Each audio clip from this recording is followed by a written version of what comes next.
గ్రామంలో కేసీఆర్ గారు పదే పదే బంగారు తెలంగాణ నిర్మాణం చేస్తా అని చెప్పి పేద ప్రజలందరికీ కూడా సొంత ఇంటి కల నెరవేరుస్తా అని చెప్పి దేశంలో ఏ ముఖ్యమంత్రి కల్పన చేయని పద్ధతిలో, దేశంలో ఏ ప్రధానమంత్రి ఊహించని పద్ధతుల్లో ఇవాళ డబుల్ బెడ్రూమ్ ఇల్లు కట్టిస్తా అని చెప్పి 2014 ఎన్నికల తర్వాత గెలిచిన తర్వాత అధికారం చేపట్టిన తర్వాత అనౌన్స్ చేసింది. కానీ 5 సంవత్సరాల కాలంలో కొత్త రాష్ట్రం ప్రాజెక్టుల మీద దృష్టి పెడతా ఉన్నాం, వేరే కార్యక్రమాల మీద దృష్టి పెడతా ఉన్నాం.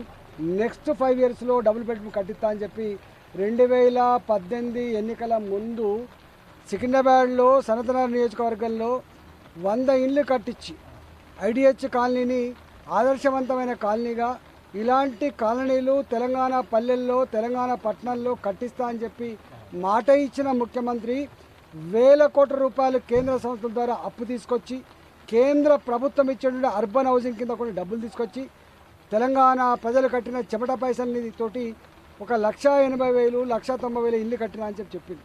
కానీ కట్టి 4 ఏళ్ళు గడిచినప్పటికి కూడా ఇంతవరకు ఏ ఒక్క పేదవాడికి డబుల్ బెడ్రూమ్ పంచలేదు. కేవలం సిద్దిపేటలో, గజ్వెల్లో, సిరిసిల్లలో ఇంకా అక్కడక్కడ కొద్దిమంది దగ్గర కొన్ని ఇళ్ళు 25,000 ఇళ్ళు 30,000 ఇళ్ళు పంచింది తప్ప కట్టిన ఇల్లు ఎక్కడ పంచలే. 4 ఏళ్ళుగా నిమ్మకుని ఎత్తినటువంటి ప్రభుత్వం ఇవాళ పేదలను మర్చిపోయినటువంటి ఈ సందర్భంలో భారతీయ జనతా పార్టీ ఆ పేదల పక్షాన డబుల్ బెడ్రూమ్లు ఇప్పించాలనే సంకల్పంలో భాగంగా ఇలా చలో బాట సింగారం అని పిలుపుకోవడం జరిగింది. బాట సింగారంలో కిషన్ రెడ్డి గారి నాయకత్వంలో భారతీయ జనతా పార్టీ నాయకులంతా కూడా అక్కడ పోయి ఈ ప్రభుత్వాన్ని కనువిప్పు కలిగించాలి, ఈ ప్రభుత్వానికి సోయి లేని ప్రభుత్వం, బుద్ధి లేని ప్రభుత్వం, ఈ ప్రభుత్వానికి సోయి తెప్పియాలని చెప్పి మేము ప్రయత్నం చేస్తే ఇవాళ అకారణంగా అన్యాయంగా వేలాది మంది పోలీసులతో వేల మంది కార్యకర్తలను రాష్ట్ర వ్యాప్తంగా హౌస్ అరెస్టులు కావచ్చు, పోలీస్ స్టేషన్ నిర్బంధించడం కావచ్చు చేసింది. చివరికి కేంద్ర మంత్రి అని కూడా చూడకుండా, కేంద్ర మంత్రి యొక్క హక్కుల్ని భంగం కలిగించేటువంటి అధికారం ఎవరికి లేదు.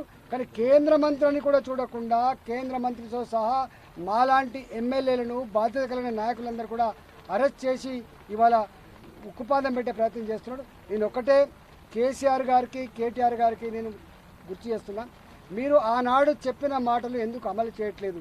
రైతులకు 1,00,000 రూపాయలు రుణమాఫీ చేస్తా అని చెప్పిండ్రు, అమలు చేయలేదు. నిరుద్యోగ బిడ్డలకి 3,116 రూపాయలు వృత్తి ఇస్తా అని చెప్పినారు, అమలు చేయలేదు. ఇవాళ మహిళలకు వడ్డీ లేని రుణాల కింద డబ్బులు ఇవ్వట్లేదు, ఇస్తా అని చెప్పి అమలు చేయట్లేదు.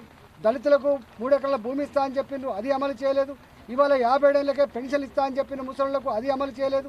ఇవాళ నీవు ఇచ్చిన మాటను నిలుపుకోకుండా ఓ నీరో చక్రవర్తిలాగా వ్యవహరిస్తున్నావు. కాబట్టి ఇవాళ మేము ఈ కార్యక్రమం చేస్తే మమ్మల్ని నిరోధించే ప్రయత్నం చేస్తున్నావు. ఇది దుర్మార్గం, అత్యంత అన్యాయమైంది.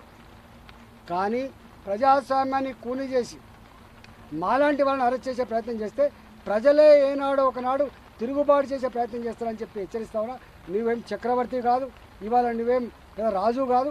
ప్రజాస్వామ్యంలో నీకు 2023 వరకే అధికారం కట్టబెట్టిండ్రు.